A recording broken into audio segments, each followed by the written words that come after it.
दबूरा दबूरा Bible मुक़द्दस में एक बहुत बाअसर ख़ातून मिलती हैं। ये नबिया थीं। इनका ज़िक्र क़ुज़ात की किताब के 4 और 5वें बाब में हुआ है।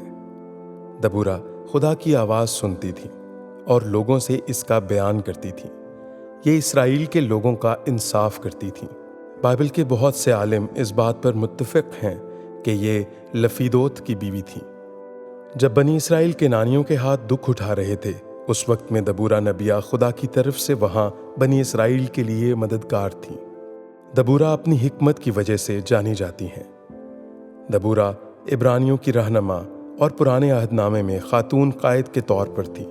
इन्हें इसराइल की काजी भी कहा जाता है।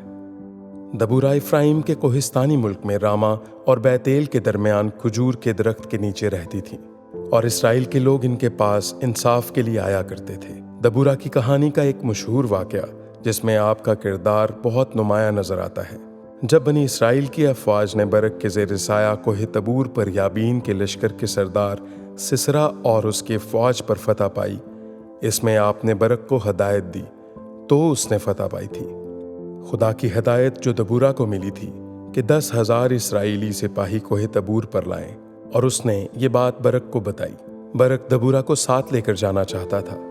इस सबब से वो बरक के साथ तो गई, लेकिन आपने पहले से ही बरक को ये बता दिया था कि तुझे कुछ इज्जत हासिल ना होगी, और ऐसा ही हुआ। सिसरा को एक औरत ने मारा। जंग में फतह के बाद दबूरा ने फतह का गीत भी गाया। उसे दबूरा का गीत कहा जाता है। आपने इसराइलियों की फतह को मनाया और खुदा की तारीफ की। दबूरा की शख्सियत से हम ये सीख सकते हैं कि जब आप खुदा के साथ चलते हैं तो खुदा आपसे बात करता है। आप खुदा की आवाज़ को सुनने के काबिल हो जाते हैं।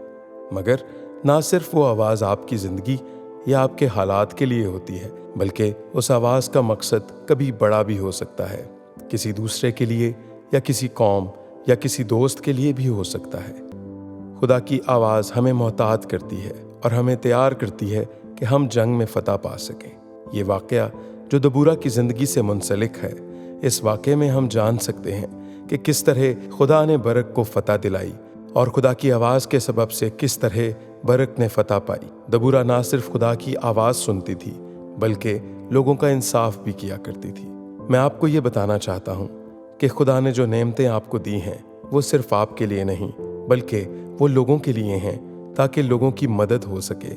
इनके ज़रिए आप दूसरों के लिए मददगार साबित हो सके, और आपका अपनी नेमतों का यूं इस्तेमाल करना कि दूसरे इससे बरकत पा सकें और दूसरों की तरक्की हो सके, ये खुदा को पसंद है।